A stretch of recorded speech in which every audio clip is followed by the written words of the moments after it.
Lock the doors, turn out the lights, and climb into bed. It's time for Hillbilly Deadtime Stories. Poltergeist cases have been cited almost since the beginning of recorded history. The word poltergeist is German and it loosely translates to a noisy ghost. A poltergeist refers to phenomena usually credited to mischievous spirits or ghosts that are characterized by psychokinesis or even other physical manifestations. Although ghosts may be sometimes involved, most poltergeist incidents are kind of a psychic phenomena, usually centered around a living agent. In most cases, this living agent is actually a young girl going through puberty. This is usually combined with going through a turbulent time in her life, such as possibly a divorce. And that may be the case with today's subject, Juanette McNeil.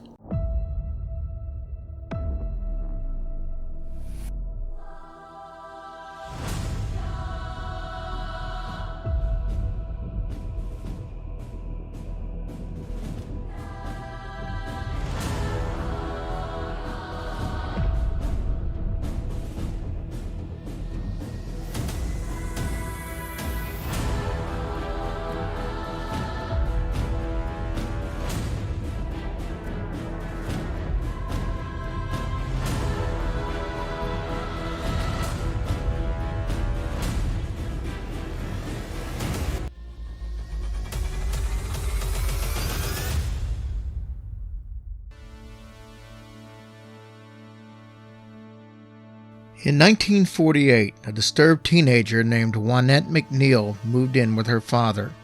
This was shortly after her parents divorced.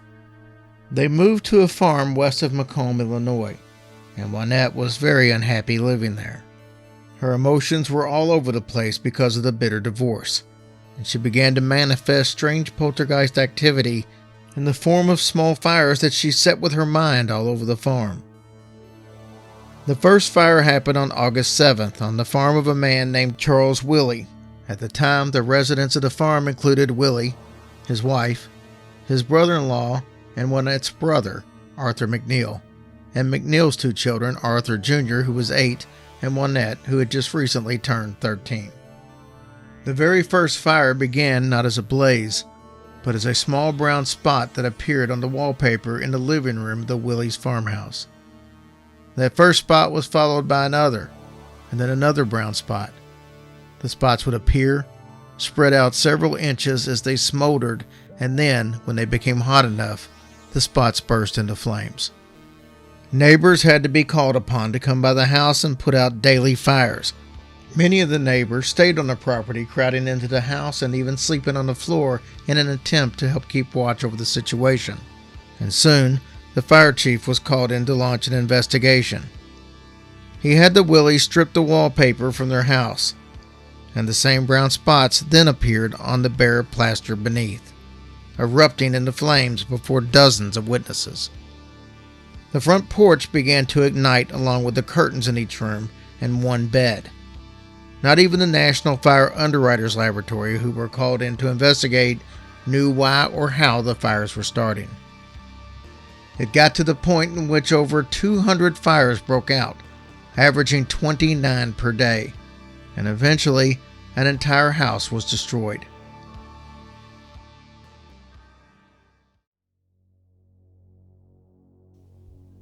Willie created a tarp home for his family, but the next day their barn burned down.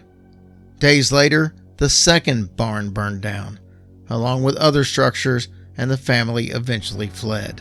The U.S. Air Force even got involved as more fires broke out. Soon the farm was filled with over 1,000 people. They were made up of reporters and paranormal researchers and innocent onlookers. Eventually, Juanette was accused of starting the fires with simple kitchen matches. She confessed to the deputy fire marshal and said it was because she was unhappy and didn't like living on the farm. She missed her mother and had caused the fires to rebel.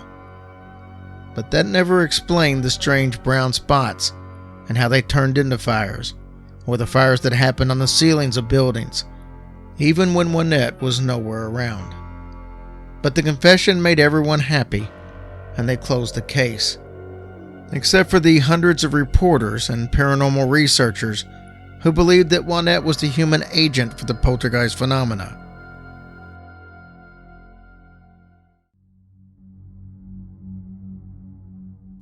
The fires eventually stopped. Juanette was taken to Chicago for examination at the Illinois Juvenile Hospital, but was found to be mentally normal by Dr. Sophie Schrader, a psychiatrist. "She's a nice little kid caught up in the middle of a broken home," she reported. She was later turned over to her grandmother, and she spent the rest of her teenage years with no further incidents. Everyone accepted that she was guilty of arson. Well, not quite everyone. One columnist from the Peoria newspaper, who had covered the case from the beginning, stated quite frankly that he did not believe the so-called confession. Neither did noted researcher The Unexplained Vincent Gaddis, who wrote about the case. He was convinced that the case was a perfect example of poltergeist phenomena. The insurance company eventually paid Mr. Willie for the damage done to his home, and the farm and farmhouse was later rebuilt. Not surprisingly, the case is still listed as unexplained.